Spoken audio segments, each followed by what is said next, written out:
Ako si Dayan, isang simpleng dalaga na lumaki sa isang maliit na baryo sa probinsya. Bata pa lang ako, ramdam ko na ang bigat ng buhay.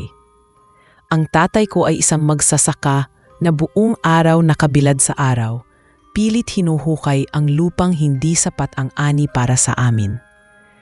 Ang nanay ko naman ay tindera ng gulay sa palengke. Madalas siyang umuwi ng hating gabi, pagod at halos walang kita dahil tinatawaran pa siya ng mga mamimili. Ako ang panganay sa 4 na magkakapatid, kaya't malaki ang responsibilidad ko sa bahay. Bata pa lang ako, natuto na akong mag-igib ng tubig, mag-alaga ng mga kapatid at tumulong sa pagtatanim. Sa bawat araw na lumilipas, pakiramdam ko ay lalo kaming lumulubog sa kahirapan. Hindi ko maitatanggi na may mga pagkakataong naiinggit ako sa mga kaklase kong may bagong gamit sa eskwela o kaya'y may baong masarap na pagkain. Ako, madalas ang ulam ko lang ay asin at kanin o kung minsan ay tuyo na pinaghahatian pa naming magkakapatid. Hindi rin nawala ang pangungutya ng mga kababata. Madalas nilang sabihin na wala akong mararating, na habang buhay akong magiging alipin ng kahirapan. Sa tuwing naririnig ko iyon, pinipilit kong ngumiti, pero sa loob-loob ko ay gusto kong mapatunayan na mali sila. Gusto kong makita ng lahat na may halaga rin ako, na may saysay ang bawat sakripisyo ng pamilya ko. Isang hapon, habang naglalakad ako pauwi galing sa ilog na may daladalang timba ng tubig, nadaanan ko ang mga kabataang magkakalaro. Narinig ko na naman ang tawanan nila at bulong-bulungan. May isa pang sumigaw, "Ayun na si Dayan, ang probinsyanang dukha." Tumawa sila ng malakas at itinuro pa ako. Pinilit kong wag umiyak at dumiretso lang ng lakad, ngunit habang papalayo ako ay parang dinadala ko ang bigat ng lahat ng pang-iinsulto. Nang makarating ako sa bahay, nakita ko ang nanay ko na inaayos ang mga gulay na ibebenta kinabukasan. Ninitian niya ako at sa ngiti niyang iyon, kahit papaano ay nabawasan ang bigat na naramdaman ko. Pero sa gabi, bago matulog, hindi ko mapigilang mag-isip. Bakit ganoon ang tadhana? Bakit sa dinami-dami ng tao, kami pa ang kailangang dumanas ng ganitong hirap? Nang gabing iyon, humiga ako sa banig at napatingin sa kisame. Tahimik kong idinulog sa Diyos ang tanong na iyon. Sana raw may milagro, sana raw may isang pagkakataon na magbabago ang buhay namin. Hindi ko alam na sa dasal na iyon, may isang nilalang na nakikinig. Hindi Diyos, kundi isang makapangyarihang engkanto. Kinabukasan, maaga pa lang ay tumulong na ako sa bukid. Mahaba ang araw at bago magtakip silim ay kailangan ko pang mag-igib ng tubig sa balon malapit sa gilid ng kagubatan. Sanay na ako sa katahimikan ng lugar na iyon, kaya't nagulat ako nang marinig ko ang mahina ngunit malinaw na tinig mula sa mga puno. "Dayan." Bigla akong napatigil, napatingin ako sa paligid pero wala akong nakitang tao. Kinabahan ako pero dahil sanay na ako sa mga kwentong kababalaghan ng matatanda, pinilit kong huwag pansinin. Sinabi ko sa sarili ko na baka guni-guni lang iyon, dala ng pagod. Habang isinasalok ko ang timba, muli kong narinig ang tinig. Mas malapit na yun. "Dayan, naririnig kita." Mabilis ang tibok ng puso ko. Nilingon ko ang kagubatan at doon, sa pagitan ng mga puno, may aninong unti-unting humuhubog sa isang anyo. Mula sa dilim, lumitaw ang isang nilalang na hindi ko maipaliwanag. Isa siyang lalaki na higit na kaakit-akit kaysa sa kahit sinong nakita ko. Matangkad siya, matipunong katawan, at ang kanyang mga mata ay kumikislap na parang mga bituin. Hindi ko maipaliwanag kung bakit, pero ramdam ko agad na hindi siya ordinaryong tao. Napatras ako sa takot. "Huwag kang lalapit," bulong ko. Nanginginig ang boses. Ngunit ngumiti lamang siya, isang ngiting kakaiba. Hindi ganap na masama, ngunit hindi rin lubos na mabuti. "Ako si Bon Jovi," wika niya. Matagal na kitang pinagmamasdan. Alam ko ang mga hinanakit mo, ang mga pangarap mong mabago ang buhay mo. Lalong lumamig ang paligid. Para bang bawat salitang binibitawan niya ay may dalang bigat na pumapasok sa dibdib ko. Gusto kong sumigaw at tumakbo. Pero tila nakapako ako sa aking kinatatayuan. May bahagi ng puso ko na natatakot, ngunit may bahagi rin na naaakit sa kanyang presensya. Paanong alam niya ang mga bagay na iyon? Paanong naririnig niya ang mga lihim kong hiling? Alam ko kung gaanong kahirap ang buhay niyo, dagdag niya, at kaya kong baguhin ang lahat ng iyon. Sa mga salitan iyon, biglang bumalik sa isip ko ang mga ngiti ng aking ina, ang pawis ng aking ama, at ang pangungutya ng mga kababata. Kung may paraan nga bang makatakas kami sa kahirapan, handa ba akong pakinggan ang isang nilalang na tulad niya? Ngayon pa lang? Alam kong ang gabing iyon ang simula ng isang pagbabago na hindi ko inakalang hahantong sa pakikipagkasundo sa isang engkanto kapalit ng lahat ng yaman na aking pinangarap. Ngunit sa likod ng lahat, may kapalit na hindi ko pa nauunawaan at iyon ang unti-unting magpapabago sa takbo ng aking kapalaran. Hindi ko alam kung gaano katagal akong nakatayo sa harap ng nilalang na iyon. Ang mga mata niyang kumikislap na parang mga bituin ay nakatutok lamang sa akin at tila ba may bigat ang bawat titig niya. Ramdam ko ang lamig na bumabalot sa paligid, parang unti-unting sumisingaw mula sa kanyang katawan. Ang pangalan niya ay Bon Jovi, isang engkanto na hindi ko kailanmang inakalang makakasalubong ko sa totoong buhay. Bata pa lang ako. Naririnig ko na ang mga kuwento ng matatanda tungkol sa mga engkanto, mga nilalang na nakatira sa mga puno, nakakaakit ng tao at may kapangyarihang magdulot ng kayamanan o sumpa. Madalas kong tawanan ang mga kwentong iyon, iniisip na kathang-isip lang, pero ngayong nasa harapan ko siya, wala na akong dudang totoo ang lahat. Lumapit siya ng dahan-dahan at kahit gusto kong umatras, hindi gumalaw ang mga paa ko. Para bang may kakaibang puwersa na humahawap sa akin. Dayan, sambit niya sa tinig na mababa ngunit malinaw. Naririnig ko ang lahat ng dasal mo tuwing gabi. Nararamdaman ko ang bigat na dinadala mo sa dibdib, ang pagod ng iyong pamilya, ang pangungutya ng mga tao, at ang pangarap mong umahon sa kahirapan. At narito ako para sagutin ang lahat ng iyon. Pinilit kong sumagot kahit nanginginig ang boses ko. Bakit ako? Ano ang kailangan mo sa akin?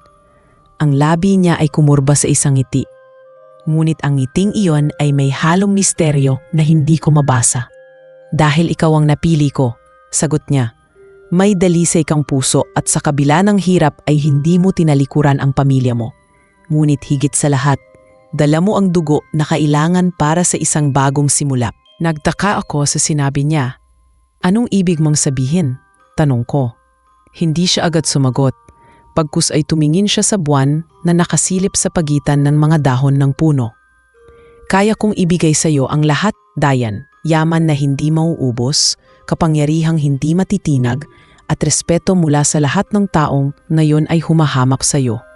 Sa isang iglap, magbabago ang buhay mo at ng iyong pamilya. Hindi ka na kailanman iiyak dahil sa gutom o kahirapan. Sa loob-loob ko, kumapog ang puso ko.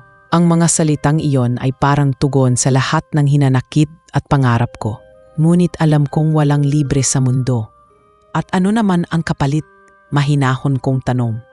Doon siya muling tumingin sa akin at sa kanyang mga mata ay may ningning na tila apoy. Ang kapalit ay ikaw, Dayan. Kailangan kitang magbunga ng anak.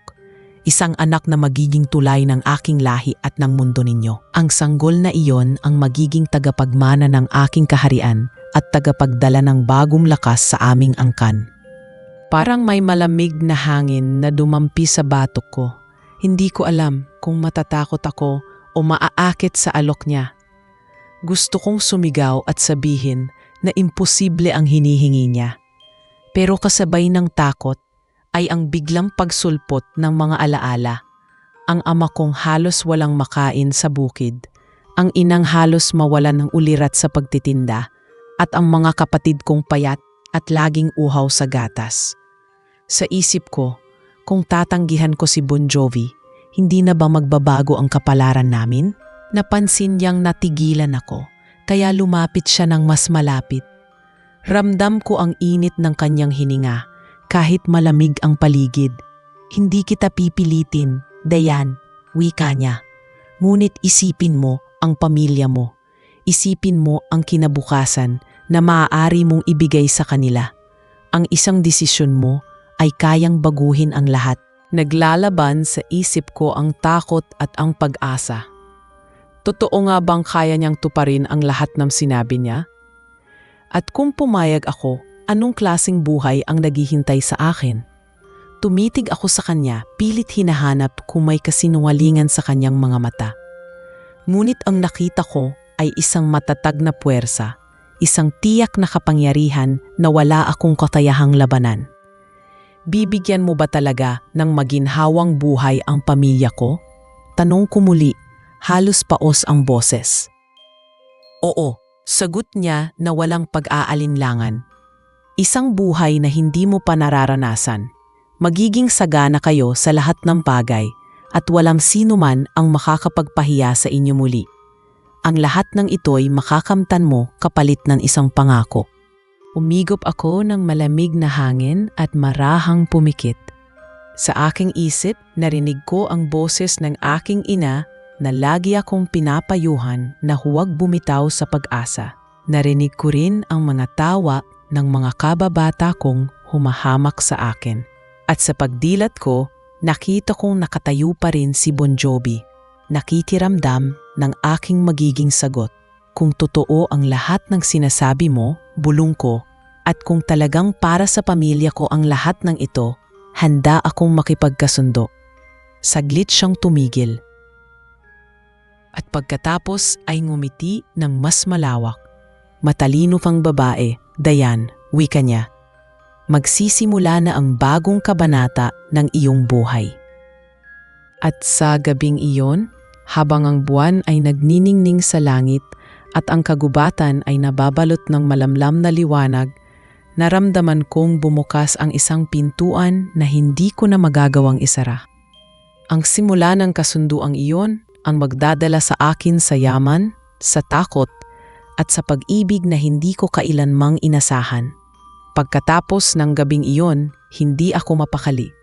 Sa isip ko paulit-ulit na naglalaro ang mga sinabi ni Bon Jovi. Lahat ng hinanakit ko, lahat ng pangarap ko para sa pamilya ko, parang kayang sagutin ng isang simpleng desisyon. Ngunit kasabay ng pag-asa ay ang matinding kaba dahil alam kong hindi siya ordinaryong nilalang. Alam kong bawat bagay na kanyang alok ay may katumbas na mabigat na kapalit. Kinabukasan, habang tinutulungan ko ang nanay ko sa pagtitinda sa palengke, napansin ko ang pagod sa kanyang mukha. Halos hindi na siya makatayo sa haba ng oras na nakaupo sa gilid ng kalsada. Pinagmamasdan ko rin ang tatay kong halos pumasok na lahat ng ugat sa kanyang braso dahil sa pagtatrabaho sa bukid. Ang mga kapatid ko naman ay payat at mahihina, nagkakasakit pa madalas dahil sa kakulangan ng pagkain. Habang nakikita ko sila, unti-unting gumigat ang dibdib ko. Kung tatanggihan ko ang alok ng engkanto, parang itatakwil ko na rin ang tanging pagkakataon para maiyahon sila. Ngunit tuwing gabi, kapag naiisip ko ang kapalit na hinihingi ni Bon Jovi, kinikilabutan ako. Isang anak daw na magiging tulay ng kanilang mundo at ng mundo namin. Ano ang magiging kapalaran ng batang iyon? Paano kung sumpa ang idulot na sa amin imbes na kaligtasan? Paano kung tama ang sabi ng matatanda na huwag kailanman papatol sa mga engkanto dahil kapahamakan lang ang dulot nila? Dumating ang 3 araw na sunod-sunod akong dinalaw ni Bon Jovi. Hindi siya nawawala sa kagubatan. Laging nag-aabang at nakatitig sa akin tuwing nag-iigib ako ng tubig. Kapag nagsasalita siya, para bang hinahaplos ang aking puso. Minsan, Bigla na lang niyang ipinapakita sa akin ang mga gintong hindi ko pa nakikita kailanman. Inilalapag niya sa lupa ang mga alahas at mga bariyang kumikislap sa dilim. Sabay sasabihin na lahat ng ito ay magiging akin. Ngunit tuwing iaabot ko ang kamay ko, bigla niya itong binabawi at magpapaalala na may kondisyon ang lahat. Lumipas pa ang mga araw at lalo akong napapaisip. Minsan ay nakahiga ako sa banig habang nakikinig sa hilik ng mga kapatid kong mahimbing na natutulog kahit gutom. Naramdaman kong tumulo ang luha ko sa banig. Doon ko naisip na baka ito na nga ang sagot. Baka ang Diyos mismo ang nagpadala kay Bon Jovi para kami tulungan, kahit hindi ko maunawaan kung bakit sa ganoong paraan. Isang gabi, nagpakita na naman siya, ngunit na yon, iba ang anyo niya. Mas maliwanag ang balat niya na tila kumikislap at ang mga mata niya ay mas matalim kaysa dati. Lumapit siya sa akin at inilagay ang kanyang palad sa aking dibdib. Ramdam ko ang init at lamig na nagsanib sa isang iglap. Dayan, anya, huwag ka nang mag-alinlangan. Ang kasunduan natin ang magiging daan sa iyong pangarap. Ang lahat ng pagsubok na pinapasan mo ay mawawala. Napalunok ako at hindi ko siya matingnan ng diretsyo. Ngunit sa huli, unti-unti kong tinanggap ang bigat ng kanyang mga salita. Kung ito lamang ang paraan, bulong ko, halos hindi marinig, pumapayag ako. Agad niyang hinawakan ang aking kamay at may naramdaman akong kakaibang enerhiya na dumaloy mula sa kanya patungo sa akin. Para bang isang sumpa at basbas ang sabay na itinanim sa aking katawan. Biglang nagdilim ang paligid. Ang kagubatan ay napuno ng mga bulong na hindi ko mawari kung saan nanggagaling. May mga apoy na kulay berde na biglang sumulpot mula sa lupa, paikot sa amin. Ang hangin ay lumakas at inilipad ang aking buhok na para bang ako'y nasa gitna ng isang ipo-ipo. Si Bon Jovi ay nakatitig lang sa akin at sa kanyang titig ay nakita ko ang kapalarang hindi ko na magagawang takasan.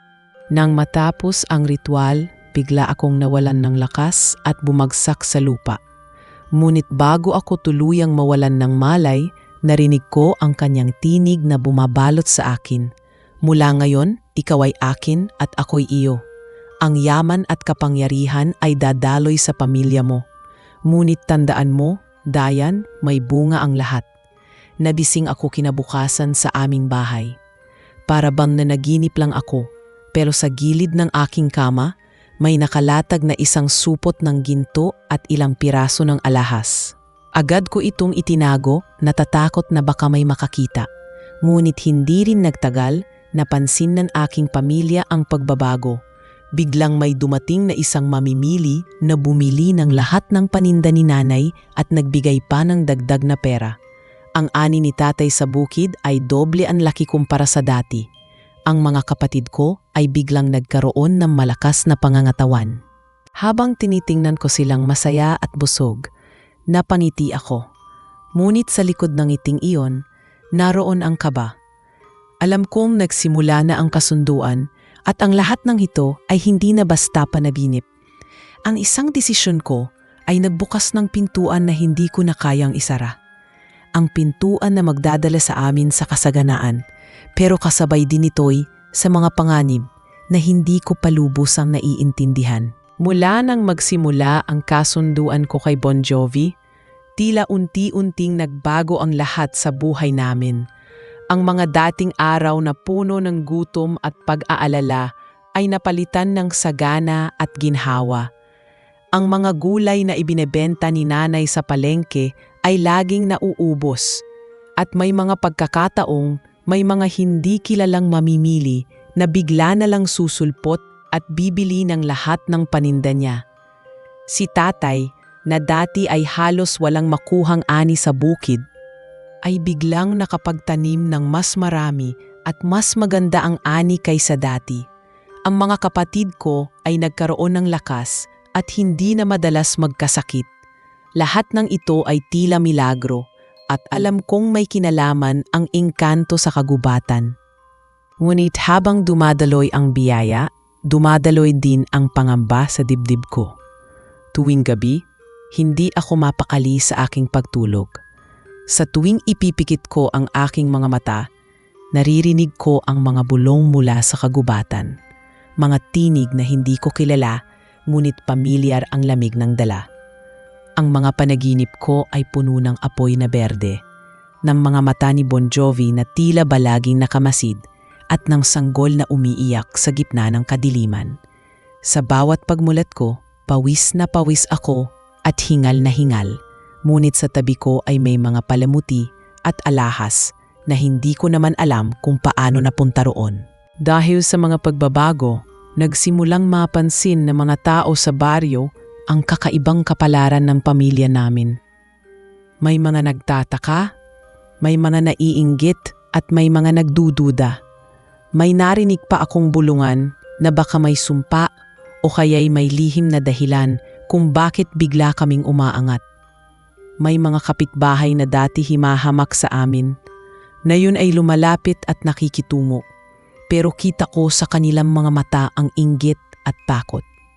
Hindi ko maalis sa isip ko na anumang oras, maaari nilang madiskubre ang kasunduang pinasok ko.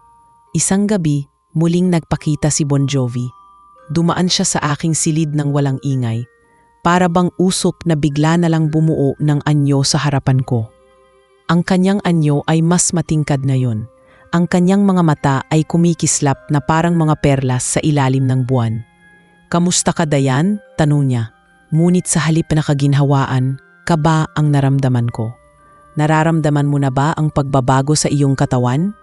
Napatingin ako sa kanya at doon ko lang napansin ang kakaibang sakit na ilang linggo ko nang nararamdaman. Madalas akong mahilo, mabilis mapagod, at may mga gabing tila may kumikirot sa aking tiyan. Hindi ko yon pinapansin dahil inisip kong dala lang ng pagod. Ngunit sa tanong ni Bon Jovi, biglang sumagi sa isip ko ang posibilidad na siya ang dahilan ng lahat. "Ano bang ibig mong sabihin?" Mahina kong tanong. Nanginginig ang boses ko. Lumapit siya sa akin at marahang hinaplos ang aking pisngi. "Nagsisimula na, Dayan.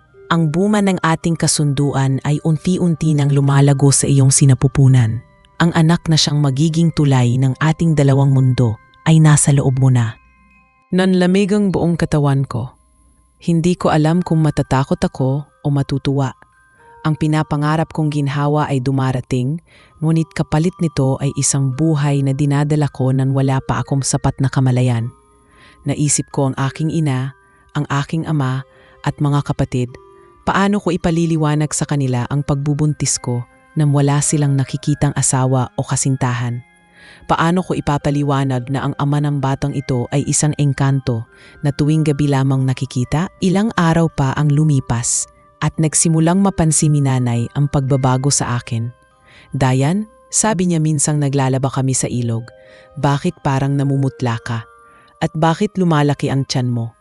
Napatigil ako sa paglalaba at hindi siya matingnan ng diretso.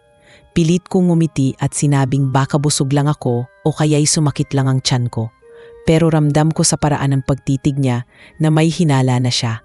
Hindi nagtagal, nagsimula na ring mag-usap-usap ang mga tao sa baryo. Nakikita nila akong namumutla, madalas hingalin at tila may tinatago. Naririnig ko ang mga bulungan sa tuwing dumadaan ako sa palengke. Mga tanong kung sino raw ang ama ng dinadala ko. At mga biro na baka isa na naman akong babaeng napariwara.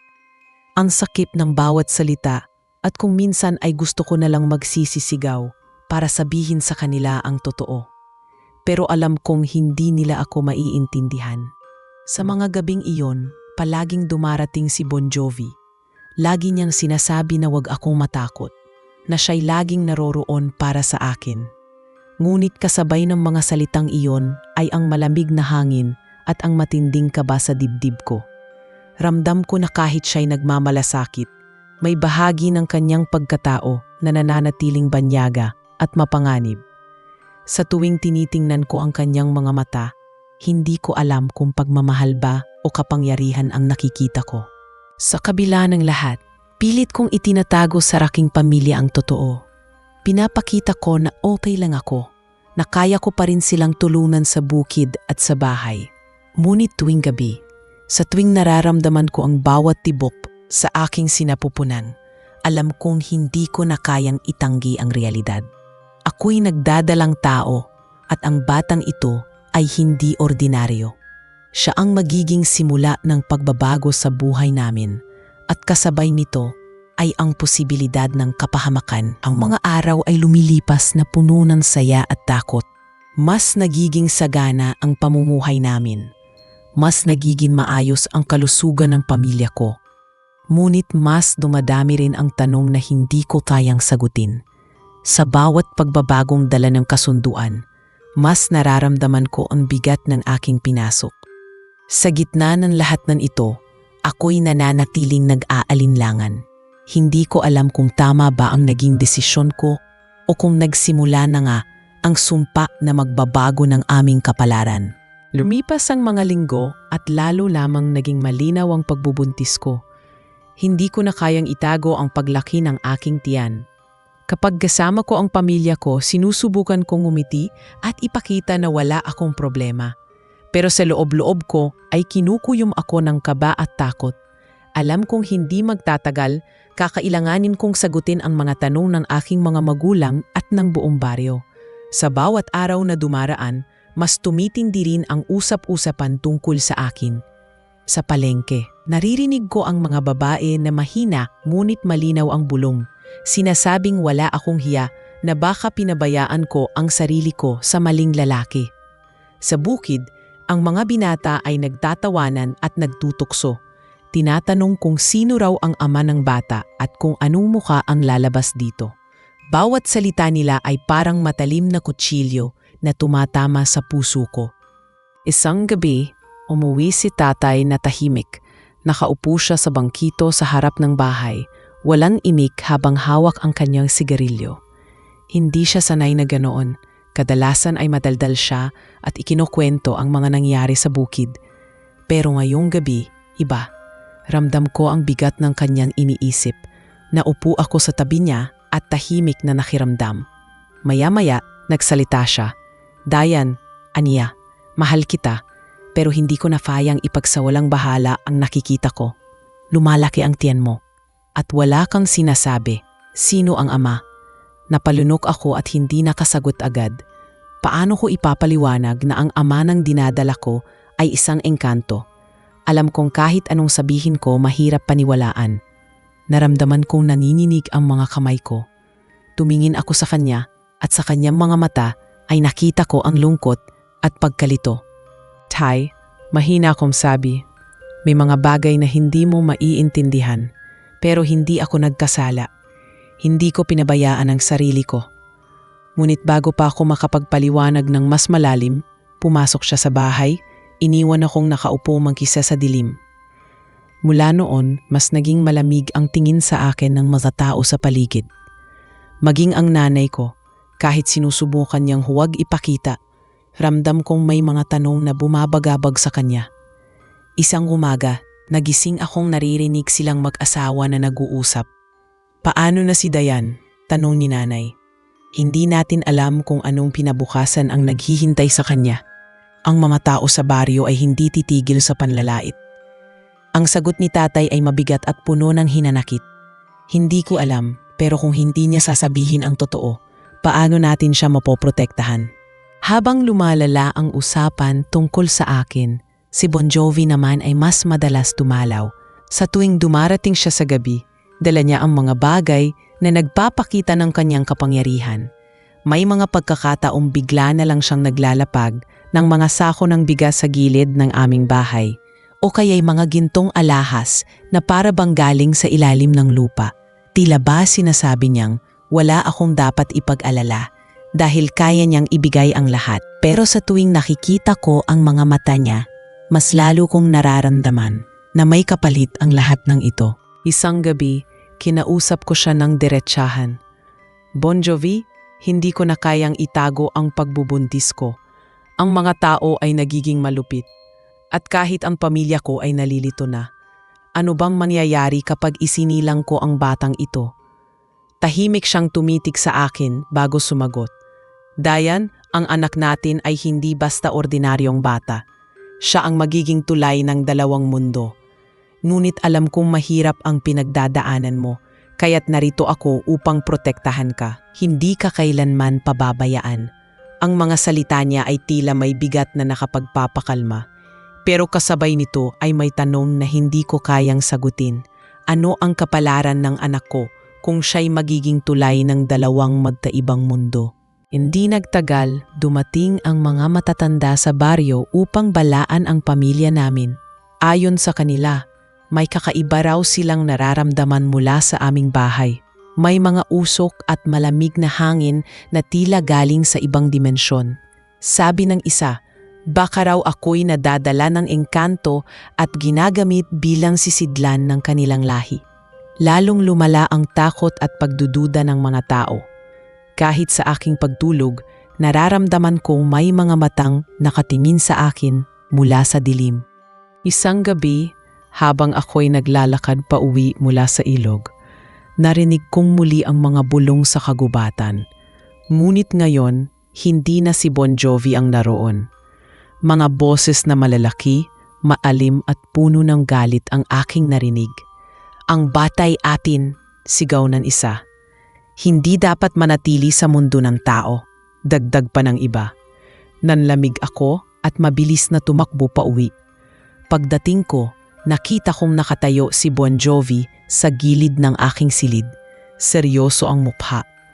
Nararamdaman ko na sila, wika niya. Ang aking mga kauri ay naghihintay. Ngunit hindi ko sila hahayaang kunin ka o ang ating anak. Doon ko lang tuluyang naunawaan ang bigat ng kasunduang pinasok ko. Ang pagbubuntis kong ito ay hindi lamang usapin ng kahihiyan o tsismis sa baryo. Isa itong labanan ng dalawang mundo at ako ang nasa gitna. Sa bawat araw na lumilipas, mas lalong nagiging malinaw na ang bata sa aking sinapupunan ay hindi lang bahagi ng buhay ko, kundi magiging dahilan ng mga pagbabago at panganib na paparating. Habang patuloy na lumalaki ang dinadala ko, mas lalong naging halata ang pagbabago sa aming buhay. Ang aming bahay na dati ay gawa lamang sa kahoy at pawid ay unti-unting napalitan ng mas matibay na materyales. Parang laging may dumadating na tulong, mga bagay na hindi naming maipaliwanag kung saan galing.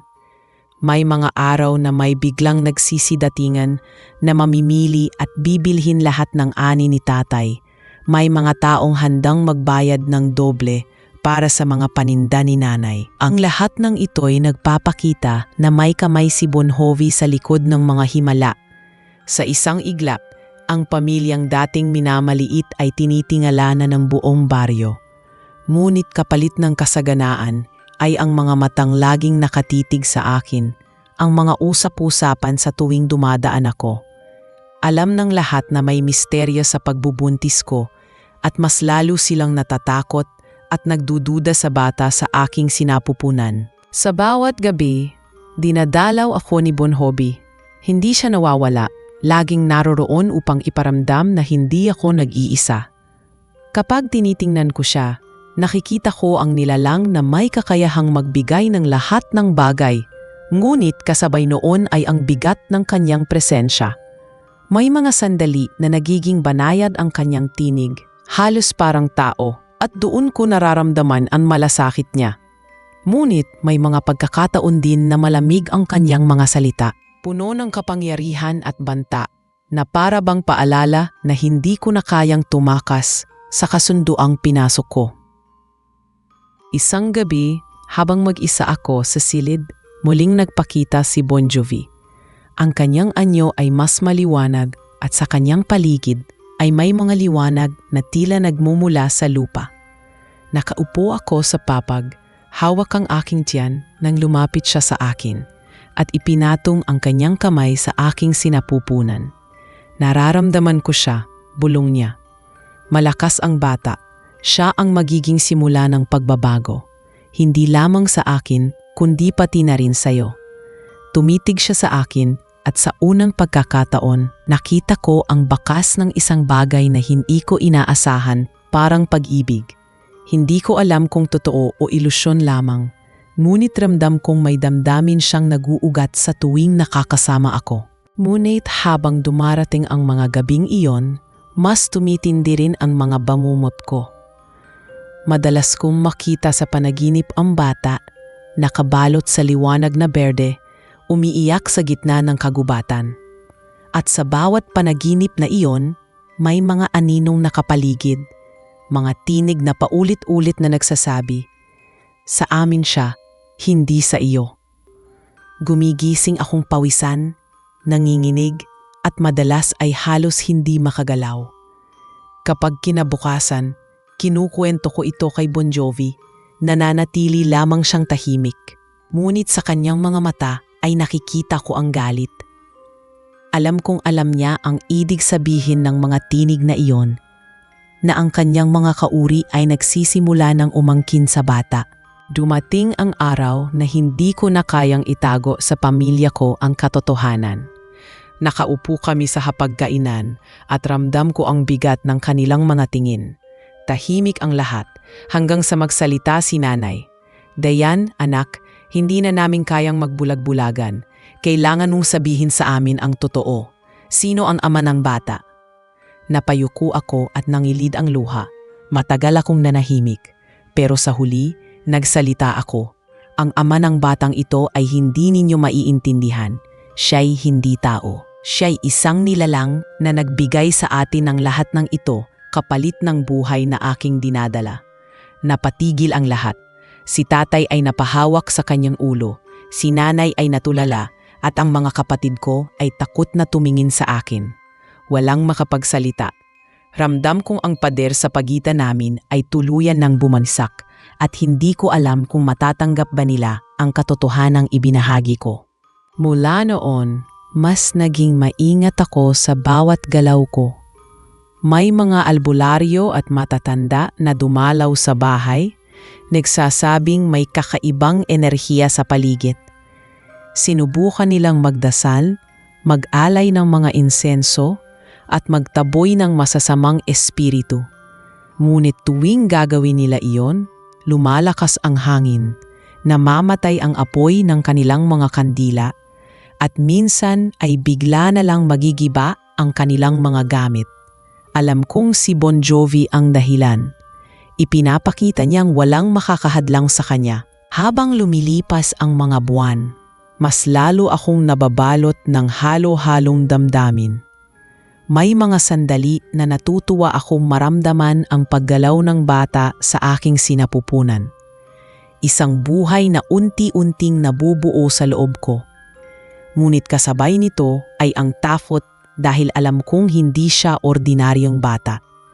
Isang nilalang na may dugong engkanto at dugong tao. Isang nilalang na maaaring maging kaligtasan o kapahamakan. Sa isang gabi ng malakas na ulan, bumisita si Bon Jovi na mas seryoso kaysa dati. "Dayan," sabi niya, "huwag kang matakot. Papalapit na ang panahon. Ngunit tandaan mo, may mga darating na susubok kunin ang bata. Hindi mo sila dapat hayaang magtagumpay. Ako ang kakampi mo at ako ang magtatanggol sa inyo." Niyakap niya ako ng mahigpit at sa unang pagkakataon, ramdam ko ang init ng isang yakap na hindi galing sa takot o kapangyarihan, kundi sa tunay na pagnanais na protektahan ako. Ngunit alam kong hindi iyon magiging sapat.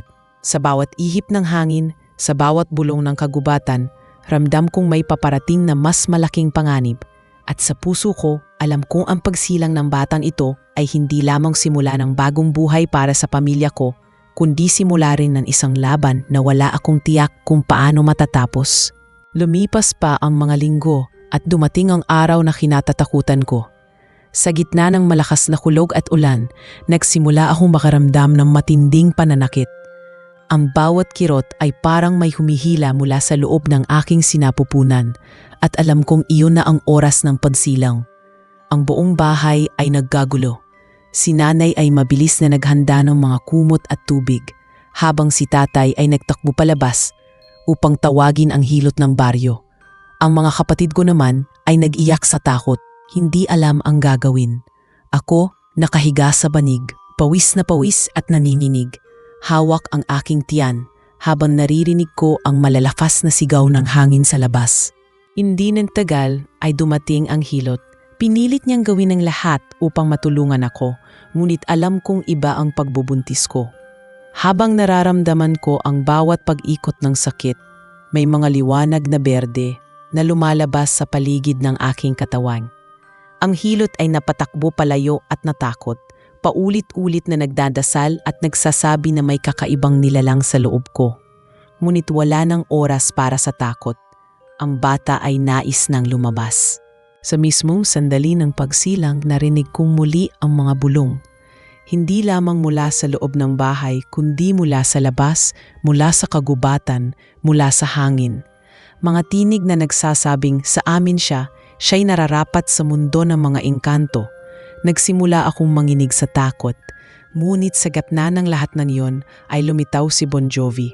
Nakita ko siyang nakatayo sa gilid ng silid. Ang kanyang anyo ay mas maliwanag kaysa dati at ang mga mata niya ay nagliliyab na parang apoy. Lumapit siya at hinawakan ang aking noo at sa kanyang tinig ay may halong utos at dasal. Huwag kang matakot, Dayan. Ako ang bahala. Ilabas mo siya.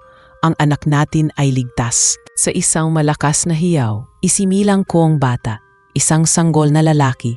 Ngunit hindi siya katulad ng ibang sanggol. Ang kanyang balat ay maputi.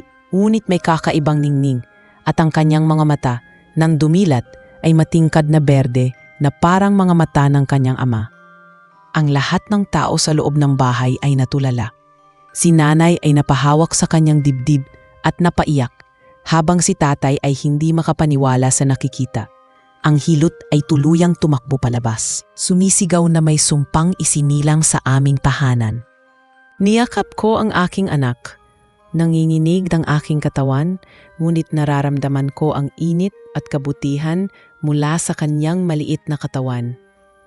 Ngunit kasabay ng saya ng pagkakaroon ng anak ay ang bigat ng katotohanang alam kong kakaiba siya. Alam kong sa kanyang pagdating, mas marami pang panganib ang darating. Si Bon Jovi ay lumapit at tumingin sa amin. Ito na siya, ang bunga ng ating kasunduan. Siya ang magpapabago sa lahat. Siya ang magiging tulay ng dalawang mundo. Sa kanyang mga mata ay may galak, ngunit naroon din ang bakas ng pagkabahala.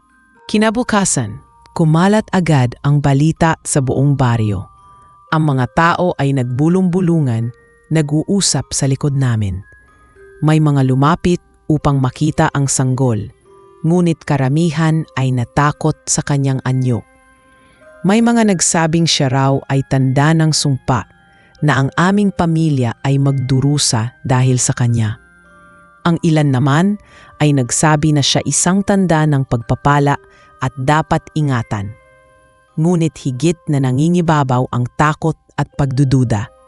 Unti-unti nagsimulang iwasan ng mga tao ang aming pamilya. Doon ko unang naramdaman ang bigat ng aking desisyon.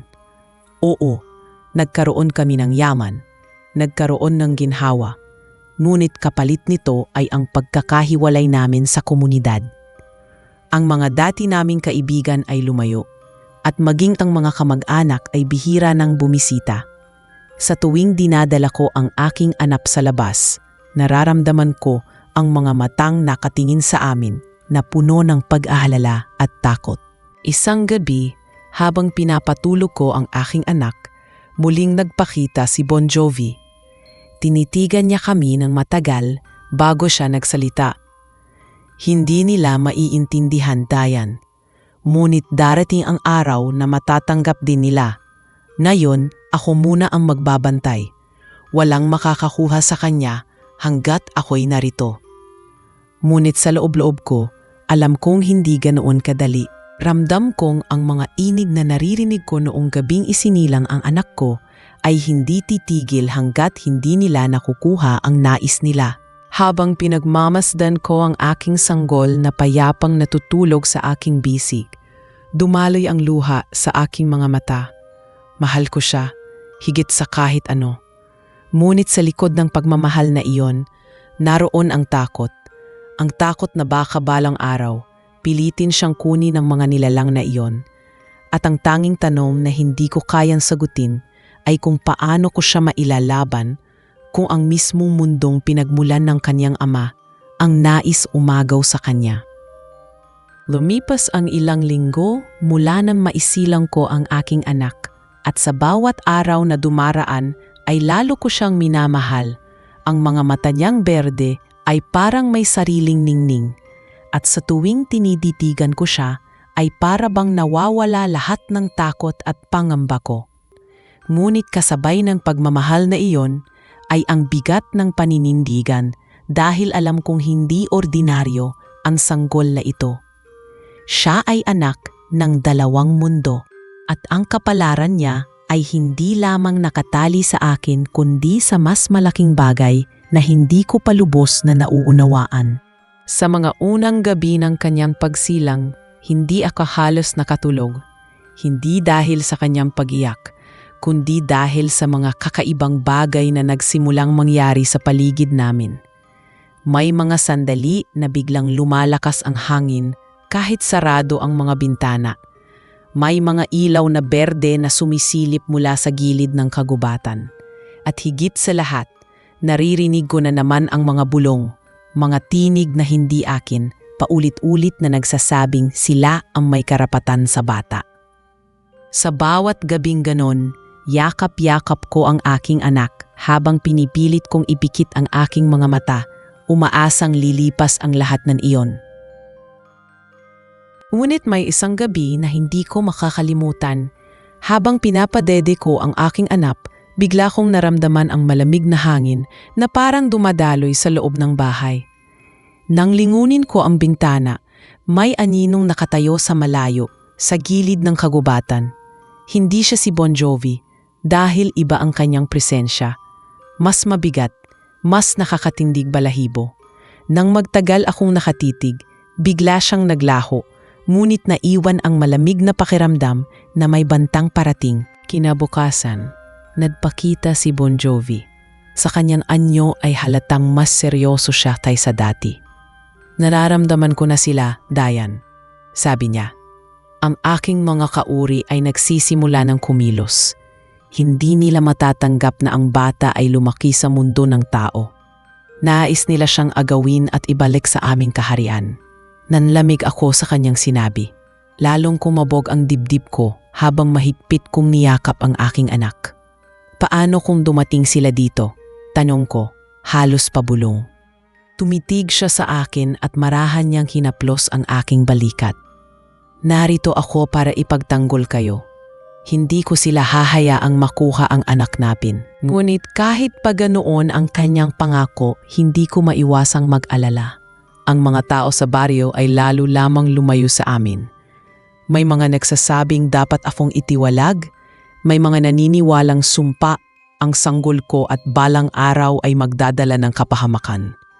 Kapag naglalakad ako sa palengke, nararamdaman ko ang malamig na tingin ng mga tao.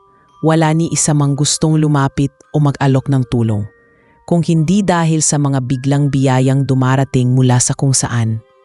Marahil ay tuluyan na kaming naiwang mag-isa. Isang gabi, habang mahimbing na natutulog ang aking anak, muling bumalik si Bon Jovi. Ngunit iba siya ngayon. Ang kanyang mga mata ay hindi lamang kumikislap, kundi nagliliyab na parang nag-aapoy. Dayan, Aniya, handa ka ba? Naguguluhan akong tumingin sa kanya. Handa saan? Tanong ko. Lumapit siya at tumitig sa akin ng diretsyo. Handa na ba ang puso mo na harapin ang laban? Sapagkat darating ang oras na hindi ako makakasama sa bawat hakbang. May mga nilalang na hindi ko kayang pigilan mag-isa. Kailangan mo ring lumaban. Hindi ko alam kung saan ko huhugutin ang lakas na iyon. Ako'y isang simpleng probinsyana lamang, hindi sanay sa ganitong klaseng laban. Ngunit sa mga mata ni Bon Jovi, nakita ko ang tiyak na paniniwala na kaya kong tumindig. Ang kapangyarihan ng dugo mo ay hindi ordinaryo, dagdag niya. Dahil pinili kita, may bahagi ng aking lakas na dumadaloy ngayon sa iyo. Napatingin ako sa aking mga palad.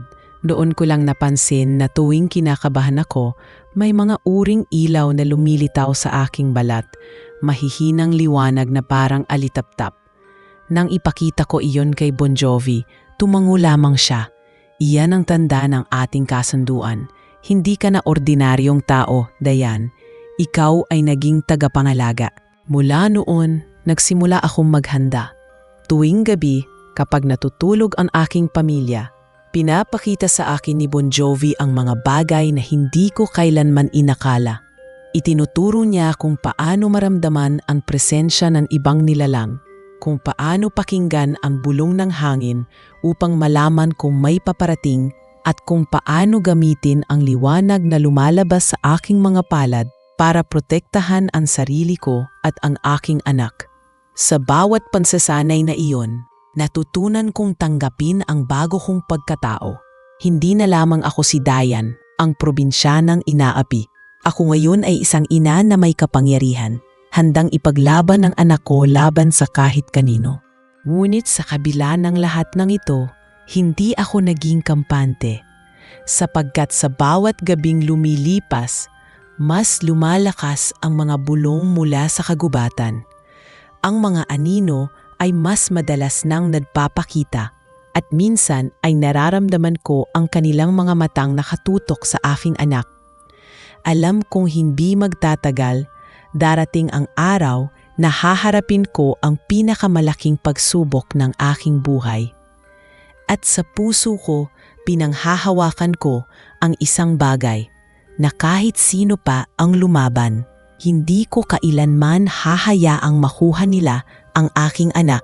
Habang lumalaki ang aking anak, mas lalong lumalakas din ang mga bulong na bumabalot sa aming paligid. Ang mga gabi ay hindi na tahimik. Palaging may mga aninong gumagalaw sa gilid ng kagubatan. Palaging may mga matang nakamasid na hindi nakikita ng iba. Ramdam ko na ang mundo ng mga engkanto ay mas nabiging mapusok sa pag-angkin sa bata. Ang mga tao sa baryo ay halos tuluyan nang umiwas sa amin. Wala nang bumibili ng mga paninda ni nanay at si tatay ay pinagtatawanan kapag nagbubukid. Sinasabing kasama siya sa isang sumpa. Lalong dumagdag ang bigat sa dibdib ko dahil alam kong ang lahat ng ito ay bunga ng kasunduang pinasok ko. Ngunit sa tuwing tinitingnan ko ang aking anak na masigla at malusog at sa tuwing nararamdaman ko ang kanyang maliit na kamay na kumakapit sa akin, alam kong hindi ko ito pagsisisihan. Isang gabi, dumating si Bon Jovi na halatang balisa. Ang kanyang anyo ay mas matalim. Ang kanyang mga mata itila nag-aapoy sa galit. Nararamdaman mo ba sila? Tanong niya. Tumango ako sapagkat ilang araw nang hindi ako nakakatulog dahil sa paulit-ulit na bulong. Oo, sagot ko at natatakot ako. Nararamdaman kong palapit na sila. Huminga ng malalim si Bon Jovi.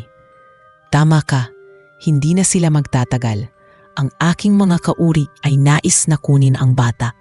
Ngunit hindi ko sila hahayaang magtagumpay. Dayan, kailangan mong maging handa. Dahil sa oras na kumilos sila, hindi lang ako ang kakampi ng anak natin. Kailangan ka rin niya. Doon ko naunawaan ang tunay na bigat ng lahat. Hindi lamang si Bon Jovi ang may tungkulin. Ako rin mismo ay kailangang tumindig. Mula noon, mas lalo akong nagsanay. Pinagpatuloy ko ang paggamit ng liwanag na lumalabas sa aking mga palad. Sa simula, mahina at mahirap kontrolin. Ngunit habang tumatagal, natutunan kong puwersahin itong maging pananggalang. Isang gabing madilim at walang buwan. Sinubukan kong gamitin ang liwanag upang palibutan ng proteksyon ang aking anak habang natutulog. Sa aking gulat, kumalat ang liwanag sa paligid ng kanyang duyan at sa unang pagkakataon ay nakatulog akong payapa. Alam kong may harang laban sa mga mata ng dilim. Ngunit hindi ibig sabihin nito ay ligtas na kami. Sa sumunod na linggo, dumating ang mga matatanda mula sa ibang baryo. Ayon sa kanila, nakaramdam sila ng kakaibang enerhiya mula sa aming tahanan. Dinala nila ang mga anting-anting at mga dasal na galing pa raw sa kanilang mga ninuno. Pinilit nilang tabuyan ang presensya ng mga engkanto, Ngunit sa halip na lumiwanad ang paligid, bigla itong nagdilim. Ang mga kandila ay namatay ng sabay-sabay. At mula sa bintana ay may malamig na hangin na dumapo sa loob ng bahay. Ang ilan sa mga matatanda ay natumba at nagtakpuhan. Sumisigaw na hindi na nila kayang labanan ang kapangyarihan. Naiwan akong nakaupo, yakap ang aking anak, habang si nanay at tatay ay hindi malaman ang gagawin. Nang gabing iyon, dumating si Bon Jovi na mas galit kaysa dati. Hindi ninyo sila kayang labanan gamit ang kanilang mga dasal. Ang anak natin ay higit pa sa kaya nilang unawain. Hindi siya sumpadayan, siya ang bagong simula. Ngunit kasabay ng kanyang mga salita ay ang bigat ng banta. Dahil kung hindi siya sumpa, bakit ganoon na lang ang takot ng lahat? Bakit ganoon na lang ang pagnanais ng mga engkanto na agawin siya mula sa akin? Minsan pinakain ko ang aking anak sa umaga, napansin ko ang kanyang mga mata na kumikislap ng berde nang sandaling tumingin siya sa araw. Para bang kaya niyang sipsipining ang liwanag at gawing kanya. Napatitig ako sa kanya ng matagal, nagtataka kung anong klaseng kapangyarihan ang lumalaki sa kanyang murang katawan. Napansin din iyon ni Bon Jovi nang sumilip siya sa bintana. Malakas siya, aniya. Higit sa inaasahan ko. At iyon ang kinatatakutan nila. Dahil kung lumaki siyang kasama mo, kasama ng pagmamahal mo, mas magiging malakas siya kaysa sa alinman sa aking lahi. Habang sinasabi niya iyon, nakaramdam ako ng kakaibang damdamin. May halong takot at pag-asa. Takot dahil maaaring tama si Bon Jovi. Susubukan nilang gawin ang lahat para makuha ang bata. Pag-asa dahil kung totoo ang sinabi niya, baka may pagkakataon na hindi lamang kami makaligtas, kundi magdala ng pagbabago sa dalawang mundo. Ngunit kasabay ng pag-asa ay ang mabigat na pasya. Alam kong kailangan kong maging handa, hindi lamang para sa sarili ko, kundi para sa anak ko at sa kapalarang hindi pa namin nakikita. Lumipas pa ang mga araw at mas naging tahimik ang baryo. Hindi na kami halos dinadalaw ng mga tao. Ang aming pamilya ay tila itinakwil na ng buong komunidad. Ngunit sa bawat gabi, habang pinagmamasdan ko ang aking anak na mahimbing na natutulog, alam kong hindi ko siya pababayaan. Kahit ang buong mundo ang bumaliktad sa amin, hindi ko siya hahayaang maagaw. Sapagkat siya ang bunga ng aking kasunduan, ang simula ng aking pagbabago, at higit sa lahat, siya ang aking anak. Dumating ang gabing hindi ko inaasahan. Ang langit ay nabalot ng makapal na ulap, at ang buwan na karaniwang nagbibigay ng liwanag ay nagtago.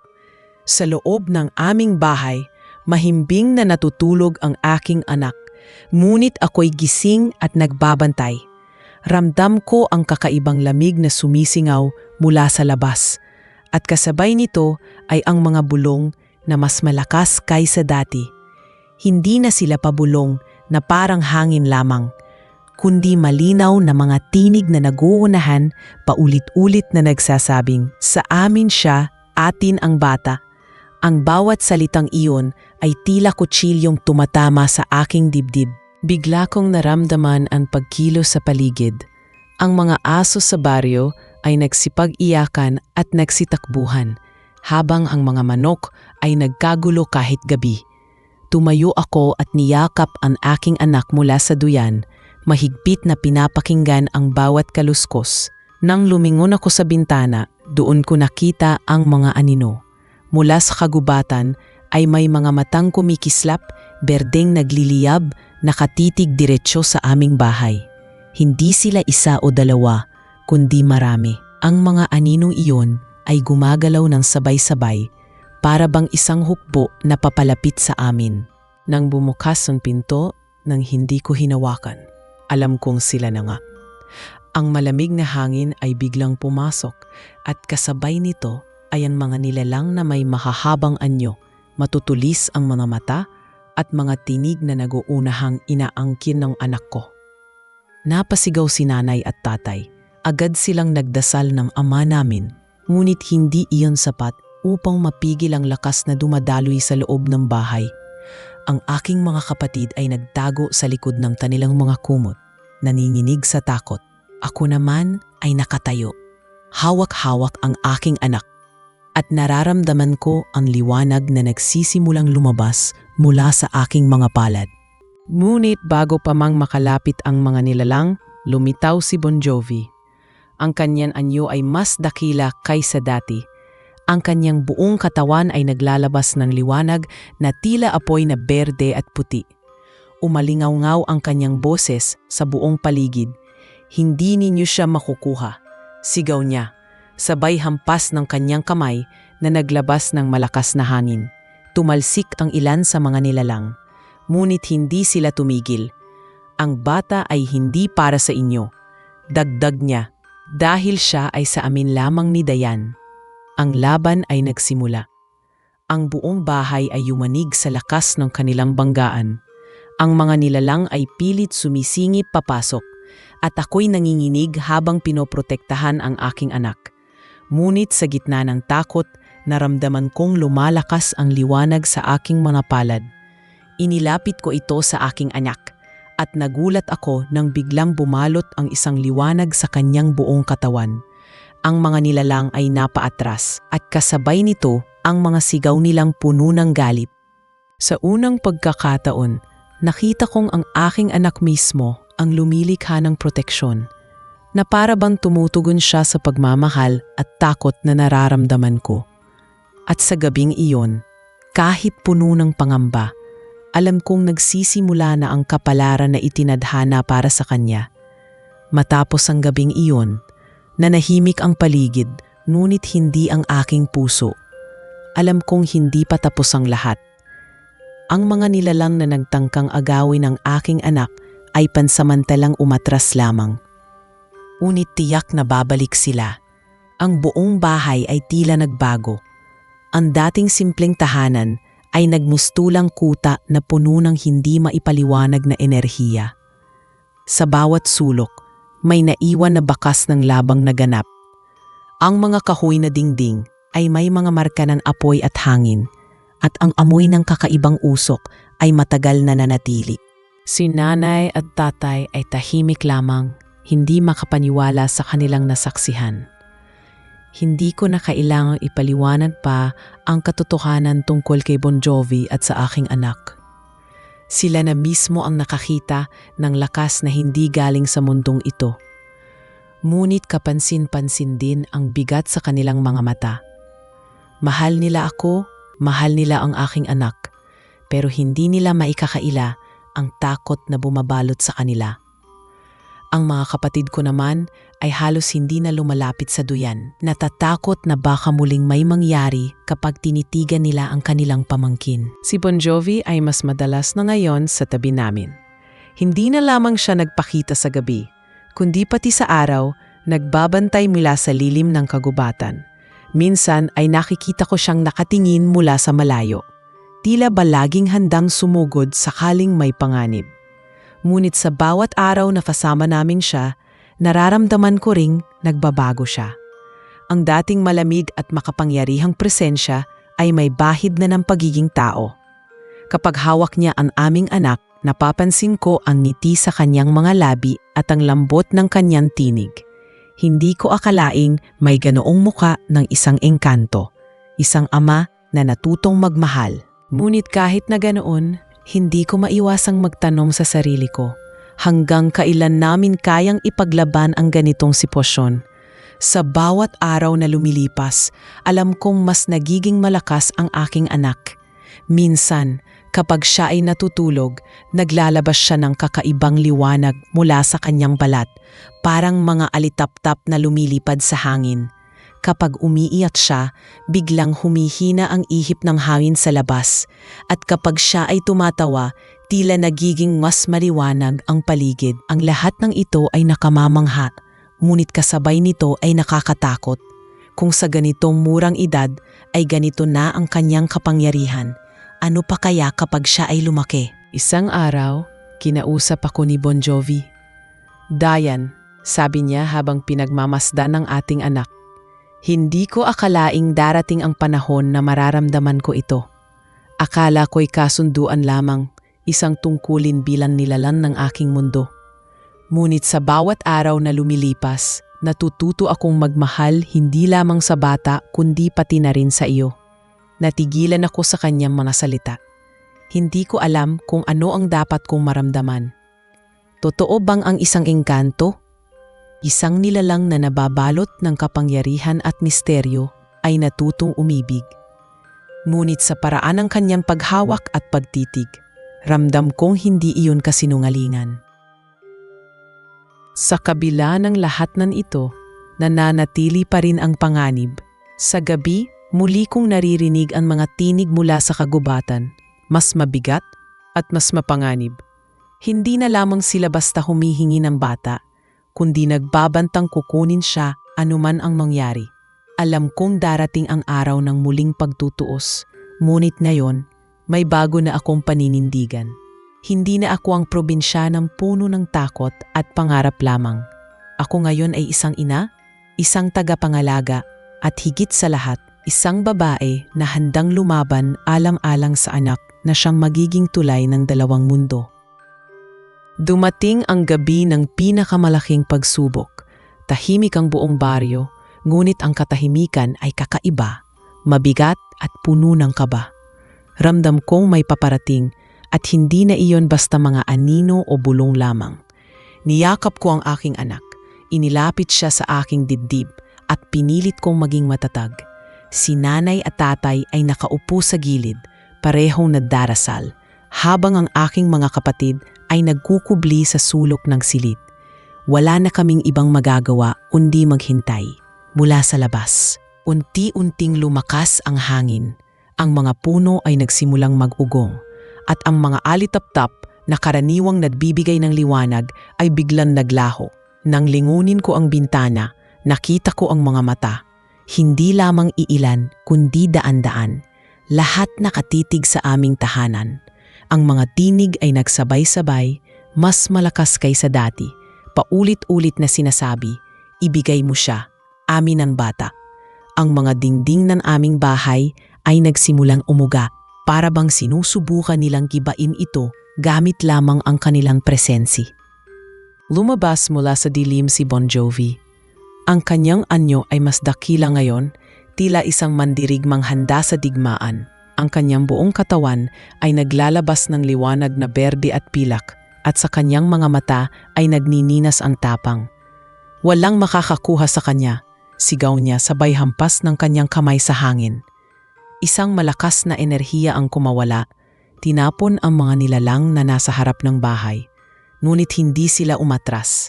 Sa halip, mas dumami pa ang nagdatingan. Mas mabangis at mas mapanganib. Nanginginig ang aking mga kamay, ngunit alam kong hindi na ako pwedeng manatiling nakatago. Inilagay ko ang aking anak sa duyan at tumayo sa gitna ng silid. Ramdam kong kumikislap ang aking mga palad at sa unang pagkakataon, hinayaan kong lumabas ang lahat ng liwanag. Ang buong bahay ay napuno ng ningning na galing sa akin at ang mga nilalang ay napaatras. Nilingon ako ni Bon Jovi at tumango. Ito ang oras, Dayan. Ikaw ang susi. Ikaw ang ina. Ikaw ang tagapangalaga. Pumikit ako at naramdaman ang tibok ng puso ng aking anak. Sa bawat tibok ay may dumadaloy na lakas sa aking katawan. Ang mga nilalang sa labas ay sumisigaw. Pilit na pumapasok.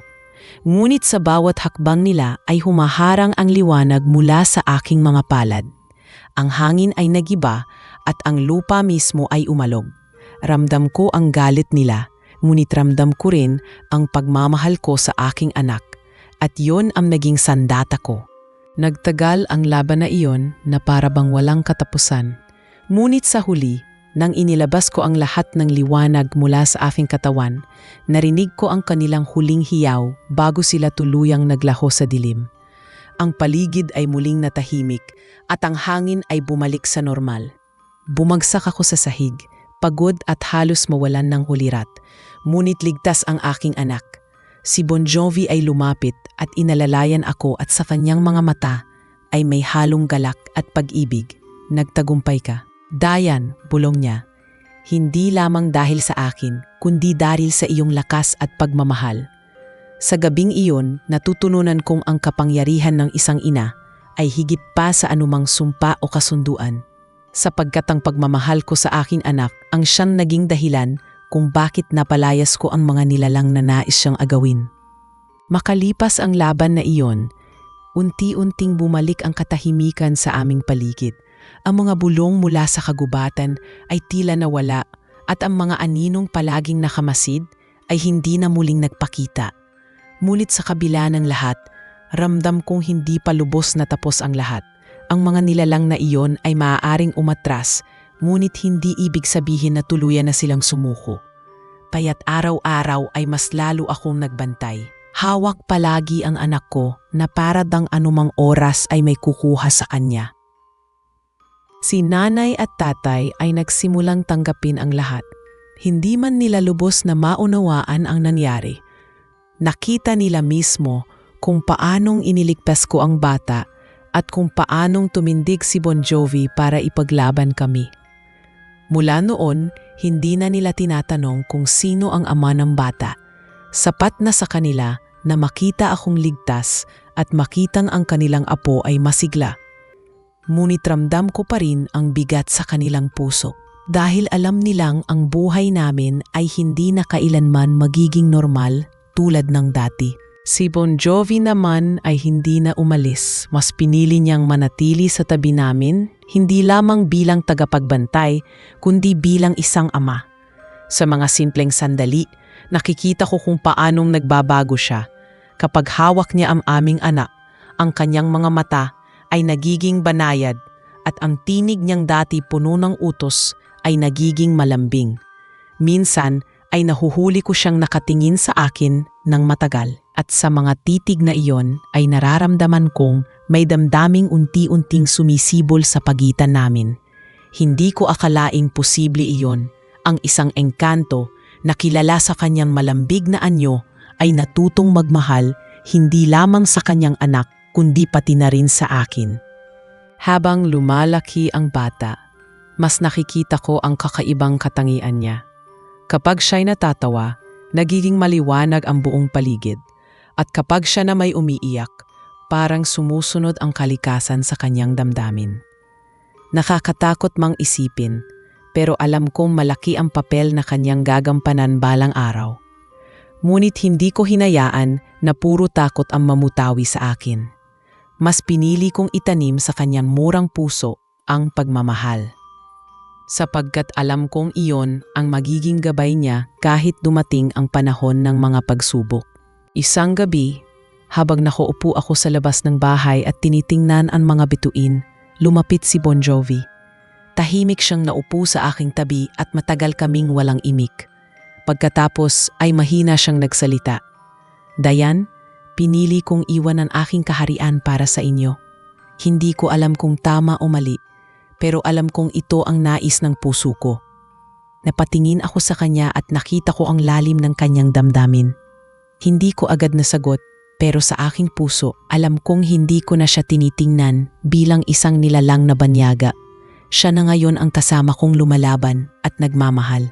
At sa sandaling iyon, sa ilalim ng malamig na hangin ng gabi at sa liwanag ng mga bituin, naramdaman kong natagpuan ko na rin ang tunay na yaman na matagal ko nang pinapangarap. Hindi ito ang mga ginto o kayamanan na kanyang ipinangako, kundi ang pamilya na nabuo namin. Isang pamilya na kahit hindi perpekto ay puno ng pagmamahal at tapang na harapin ang anumang kapalaran.